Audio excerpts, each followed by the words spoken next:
I'm Dr. Sheldon Cooper. Welcome to Sheldon Cooper Presents Fun with Flags. Excuse me, sir, is this the Delta House? Sure. Come on in. The following program is intended for mature audiences. I may have to wipe the geek off. Due to some violent content, parental discretion is advised. This town needs an enema. Take him to Detroit. No! No, not Detroit! No! No, please! Anything but that! No! I used to hang out at the Magumbo Bar. It was a rough place, the seediest dive on the wharf, populated with every reject and cutthroat from Bombay to Calcutta. It's worse than Detroit. You will never find the more wretched hive of scum and villainy. Guess Captain Soundboard doesn't know how to run the soundboard. Woo! It's yet another in a long series of diversions in an attempt to avoid responsibility. Woo! So, what would you little maniacs like to do first? The question isn't what are we going to do, the question is what aren't we going to do. Ludicrous speed! Go!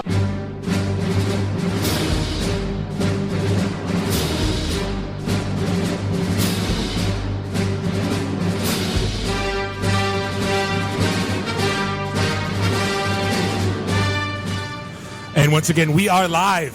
The IT and the D show here. Raw Radio X Studios in the Russell Industrial Center in beautiful Midtown Detroit, Michigan. This is the IT and the D show presented by DetroitNet.org. As always, you got the host here, Bob the Sales Guy, Jeff the Voice of Reason, and Dave the Geek. And we have a couple great guests. We're honored, actually. We have the president of the Telecom Association of Michigan. Scott Stevenson is in the house. Greetings. Thank you. We didn't scare him away. So far, so good. Good. And we have a second timer. He's an old pro. We got Steve Gar here from Aero Strategies. Thanks again for having me. No, of course, and more importantly, I mean, two of the sponsors from our 919 Pink Slip party. That was the whole point. Absolutely. They get their own. Oh, that's why. That's why we indulge them. So just take care of some business real quick. If you want to read more about us, you can hit us up at DetroitNet.org. If you want us to read what you got to say, if it's within reason, you can hit us up at Twitter at IT and the D, Facebook, or you can actually call in at 313-462-0107. Oh, I had it pulled up on my phone. I was going to say, you actually have that memorized. Oh, it's written down. Wow. It's written down. Oh, this cheater. is, what is this? Episode lucky number 13. Lucky number 13. My over-under when we first started this was we're never going to make it past 16. We're going to run out of stuff to talk about. Well, I was just saying that, before the first episode, we were like wondering what we were going to talk about for 2 hours. It's like now we need like 4 hours. Right. We need every day. We need to tape our conversations at the bar and then bring them here to play. So how was the weekend? Everybody done good? Everything was good. What did you do on Saturday there, Bob? I crossed off one of my bucket lists. We went to wrestling. I got to DJ professional wrestling. It was one of my finer moments as a man. I feel like we should give them a shout out. It was a lot of fun. You guys can check out xicwdetroit.com. It's a little side project that Bob and I have kind of taken under our wing, and they're a logo. It's the longest running. You downplay it so well. You're essentially taking it over. No. If Malcolm hears that, he'll stab us. I essentially came for real. I essentially came out of the closet, like the wrestling closet, like a year ago, like announcing, "Yeah, I'm a fan." Since I've been like 6 years old, but now I'm finally like I don't mind telling people. Is there a group for that? There is. Yeah. The WFA, the Wrestling Fans Anonymous. You go to it every Sunday, right? Absolutely. But yesterday had to have been like the craziest TV day in my modern day. Besides football, there was like 7 things lined up on my DVR. The Lions won too. Kenny Powers came back, Eastbound and Down. What was it? Everything you hoped it would be and more. Oh, it was amazing. Yeah. Was it good? I haven't checked in yet. I haven't watched it. He was talking about Human Centipede with his 4-year-old daughter. Outstanding. It was classic Kenny Powers. But yeah, Homeland came back, that was solid. What else? Boardwalk. I literally had like 7 shows queued up. Yeah, all the shows are coming back, right? Well, and that's actually one of the topics that I threw down. I mean, it is premiere season. Everything's either coming back or starting up and that kind of stuff. Have you hit anything yet that's been a must watch? Have you hit anything yet that's added to the absolutely list? Have you had anything that was just like, I gave that like 10 minutes of the first episode and it's dead to me? Now, unlike you watch the network stuff. I don't. Like, I don't like the whole Law and Order thing. Like, that's your baby. I don't. Not one of those shows have I watched it, or like laugh track comedy stuff. I have not watched one of those in 15 years. So that's all you. You can pick that one up. Whatever, hipster. No, yeah. No, but I mean, I'm the same way. I mean, a lot of the stuff that I watch is, Showtime, HBO, that kind of stuff. Right. But yeah, I mean, there are always, my whole thing with network shows, and this is what I wind up always, almost always doing, is I let, an entire year build up on the TiVo, and then I hear if it's going to get renewed or not. And that's when I figure out if I'm going to go back and watch it. How many times have we been burned on a show that's even remotely good, and they'll cancel it 6 episodes in? Oh, yeah, or, like Moonlight. Moonlight was one of my favorite shows when it was on CBS, and it was Right. the whole vampire, but it was a year before True Blood, and they killed it. And if they would have just waited that year when all of a sudden True Blood became the most popular thing on television, it would have been awesome. Well, Magic City was great on Stars, and they killed that, right? Have they killed that off? That's what I heard. It just started getting good. I know, right? Which one was Magic City? The Miami 50s. Yeah, so the way I describe it is, Boardwalk Empire is Sopranos in Atlantic City in the 1920s. Magic City is Sopranos in Miami in the 1950s. Am I wrong? Was it good? No, it's about as close as you're going to, yeah. Was it good? Yeah, outstanding. It was phenomenal, yeah. Absolutely. Yeah, that's one of those, then like Breaking Bad, I caught up in 2 months. I didn't watch it for the longest time because I didn't know the AMC You channel. Netflix binged that, didn't you? Oh, no, because I always go to 1602 is Sports Center, then 1802 is movies. And I never go up to 1795, which is AMC, so I missed all the AMC shows because I didn't know it existed. Right. Stupid reason, right? But then, all right. Well, AMC is technically a network show, and therefore out of your preview, right? Absolutely. Yeah. But then, it took me a month to catch up on Breaking Bad, so I finally, I'm not going to give any spoilers. Have you sucked into Walking Dead yet? Oh, absolutely. Yeah. But the problem is, Walking Dead, Mad Men, and Hell on Wheels are my 3. See, here's the thing. And I'll out myself on this one. I have never watched a single episode of Breaking Bad. I have never watched a single episode of Mad Men. So you're missing out on 2 amazing shows, the best TV ever. I mean, they're movie quality, if not better. Oh, absolutely. I mean, the problem was Homeland. I tried to watch it late last night. Is Homeland on Netflix yet?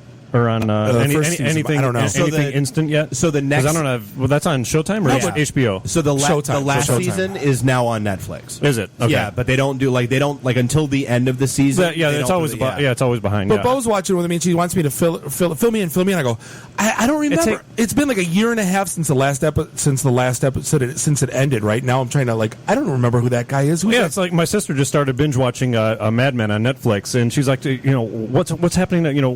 What's this character doing? I'm like, that was 7 seasons ago. I don't remember what they did last week, right, let alone right. 7 years ago. There's no more Bar Rescue, though. That was my last one I was looking for last night. Well, have you seen that apparently Ray Donovan's done? Gordon Ramsay is going to be doing a show involving kids? Oh, yeah. No, we watched it the other day. That seems like a great idea. No, there was they all are. Guy Fieri had one with, Okay, but Guy Fieri chefs. doesn't scream at people until they cry. Right, exactly. Guy Fieri is just the jovial fat guy. That This goes dish around is every this dish is so oily. The American military is bombing it now. Yeah, exactly. This calamari is so undercooked it just that a trap. That escalated quickly. Yeah, exactly. So how was your weekend?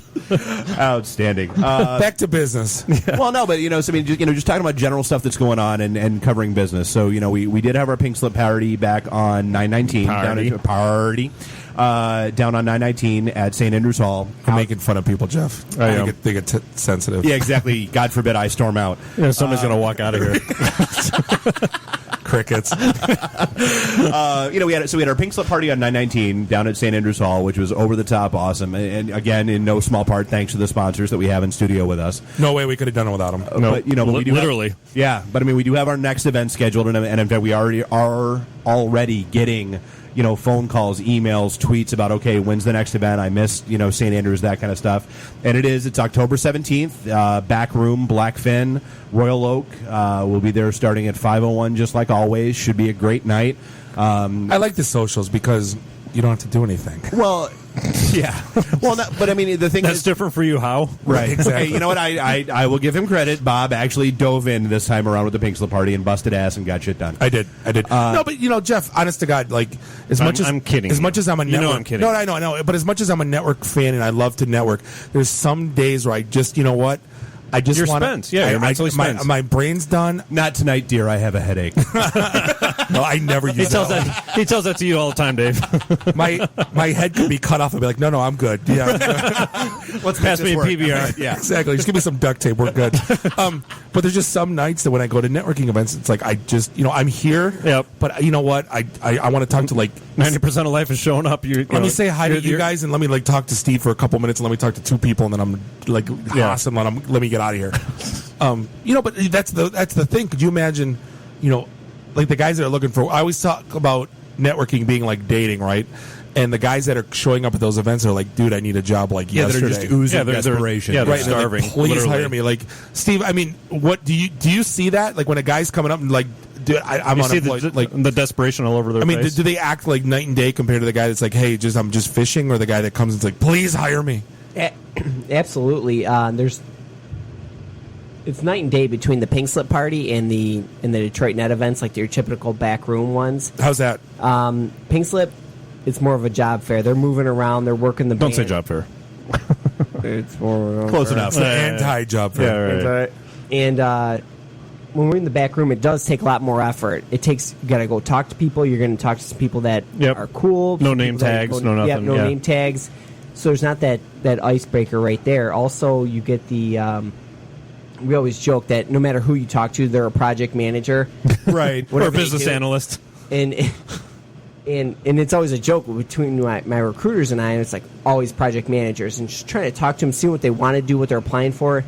And you're right, we get people that are just oozing with desperation, and a lot of times they're going for things outside their comfort zone, outside what they used to do. And that's their downfall. Well, yeah, because they've heard IT is hot, and so they're trying to dive in. Is it hurting them because they're eager to please? Is that what it is? Like they're falling over themselves trying to land a gig? No, I think it's where the market is, Jeff, because I had a friend of mine that's a project manager in construction, and he thought it would relate to IT, and he tried so hard to convince people that it worked, and it just didn't pan out. Because they would say, are you agile or this? And he'd like, I don't even know what agile is. Well, but see, the funny thing is I actually had a good phone conversation. And he's a good guy. Yeah, I had a good phone chat with him. I know exactly who you're talking about, where I had to say, look, you need... It doesn't cross verticals like that. But it does, but you have to understand where you're going to get thrown, and you have to understand the terminology. I mean, when it comes to construction, like, he didn't even understand what agile versus waterfall meant. Right, And right. in construction, guess what? You're dealing with waterfall. Yep. Building... The TLC song? Yeah, no, we're not. I swear, if I had Don't Go Chasing Waterfalls, I would play it right now just to annoy you. But no, I mean, We need it's sound drops. Awful song. no, but I mean, it's it does. I mean, it's all waterfall. And once I had that conversation with him, he started to understand it and catch which buzzwords were tripping him up. Because he didn't want to go chasing them. Yeah, he didn't want to go chasing. I milked They that didn't one want to to go death. chasing. Yeah. There's the horse is dead. You can stop beating it now. But no, I mean that's true. I mean that's why we started the Pink Slip parties in the first place. Was kind of a self-defense mechanism, because our casual networking events were starting to get overrun by people that were looking for a job. And not that we're against people looking for a job. I mean, that's the whole one of the whole points of networking is making sure that you're not a cold call when you need a job. Absolutely. It's like our event at the Blackfin. Our event at the Blackfin in a couple weeks is going to be bigger than the last one we did at the Blackfin from the standpoint that people are going to have heard momentum traffic. Yeah, I mean, people that are going to have heard. we always get an uptick the month after. People hear about the 919 event and they go, oh, God, I didn't make it to that one. I'll make it to the next one, and think it's going to be the same kind of event. And it's not. I mean, but like we always tell people find jobs that are, in fact, probably more people have found jobs that are smaller events. Casual ones, yeah. After the fact. Yeah, but I mean, it's... Well, how many emails did we get after a few days? We're still getting a couple of emails into our Gmail account. Yeah, the one thing I missed the event, but we didn't touch on this last week, Steve, because we didn't have a recruiter in, but I wanted to get your feedback, because we've noticed probably 3 times since we've been doing this since 2009 that the market is completely 180. And we feel that so it's kind of 540, right? It's gone all the way back and then around again.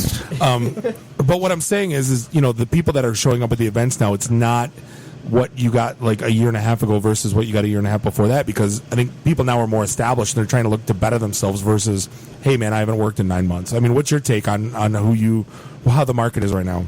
Absolutely. There's very few folks right now that are not working. So if they are working, they're networking to see what they can do to... Is that a red flag if they're not working these days? Depends what their skill set is. You smiled. You can answer that. If you're a .NET developer... It's just between us.